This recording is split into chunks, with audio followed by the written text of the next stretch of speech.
मराठा समाजाला आरक्षण मिळावं यासाठी मनोज जारंगे पाटील सातत्याने 1 वर्षापासून आंदोलन उपोषण करत आहे। मनोज जारंगे पाटील यांचे उपोषण आजचा 10वा दिवस आहे आणि त्यांची प्रकृती दिवसांदिवस खालावत चाललेली आहे। अशाच परिस्थितीमध्ये आज त्याचं परिस्थिती खालावत चालल्यामुळे सकल मराठा समाज हा आता तीव्र संताप व्यक्त होत आहे आणि या बदनापूर या ठिकाणी चक्काजाम आंदोलनाचा आज बंद हात पुकारलेला आहे। काय सांगशाल, काय मागणी आहे मनोज जारंगे पाटलाची, कशासाठी आज मनोज जारंगे यांच्या उपोषणाचा 9वा दिवस आहे। मराठा समाजाची एवढी असणारी मागणी ही ओबीसी धरणाची। आज मराठा समाज हा ओबीसी मध्ये समाविष्ट पहिला पण होता आणि त्याच्यानंतर काही कारणास्तव मराठा समाज हा वगळला गेला।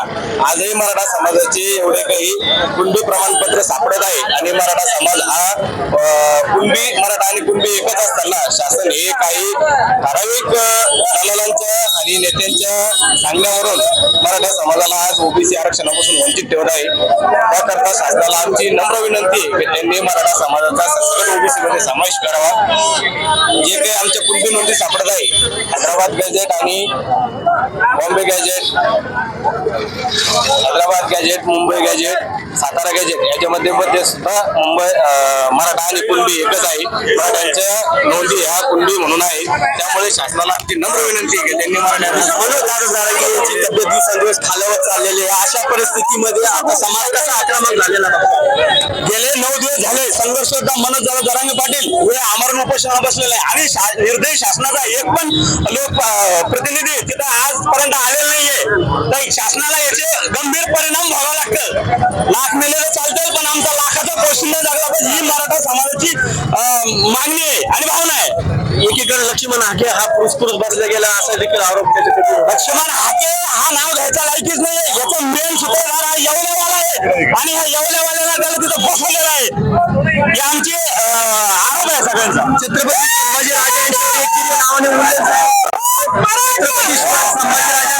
उल्लेख एकीने नावाने केला जातो त्याचं छत्रपती संभाजी महाराज हे आमचे दैवत आहे आणि आमचा दैवत जर कोणी एकीने भाषेत ओळखत असेल तर त्याला मराठे त्याच पद्धतीने उत्तर देण्यास समर्थ आहे। आता जवळपास महाराष्ट्रामध्ये मराठा समाज आक्रमक भूमिकेत दिसतोय। जारंगे पाटलाची तब्येत खालावत चाललेली आहे। सरकारने काय भूमिका घेतली पाहिजे? सरकारनं लवकरात लवकर अशी भूमिका घ्यावी। आता जवळपास त्यांनी बऱ्याच वेळेस GR दिले, आश्वासन दिलं, शपथ खाल्ली, शब्द दिला, पण एकही आतापर्यंत पाळलेलं नाही। आतापर्यंत या 5 मागण्या आहेत, 5 मागण्या कमीत कमी 2-4 हैदराबाद गॅजेट, मुंबई गॅजेट असेल, सातारा गॅजेट, हे सगळ्या मागण्या मान्य करावा आणि जारंगे पाटलाला लवकरात लवकर तिथे जाऊन उपोषण सोडावं। सरकारचा प्रतिनिधी, उपमुख्यमंत्री, मुख्यमंत्री, गृहमंत्री, कोणता एखादा मंत्री येऊन, एकनाथ शिंदे येऊन स्वतः उपोषण सोडावं। आम्हाला आरक्षण 10 दिवस लेट दिलं तर सरकार गंभीर दिसत नाही का? तोच मुद्दा धरून आज हे आंदोलन करण्यात आलेलं आहे। कारण गेल्या 9 दिवसापासून जारंगे पाटील उपोषणाला बसलेले, परंतु शासनाच्या कोणत्याही प्रतिनिधीने, लोकप्रतिनिधीने त्याची दखल घेतली नाही।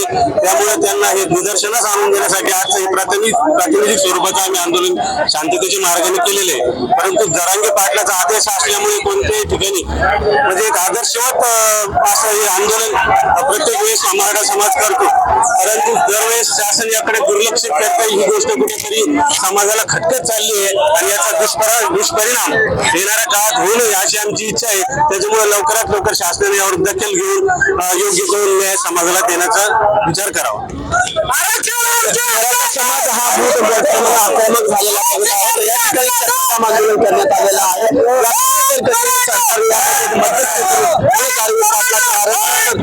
मागे घेतलं नाही तर समाज मराठी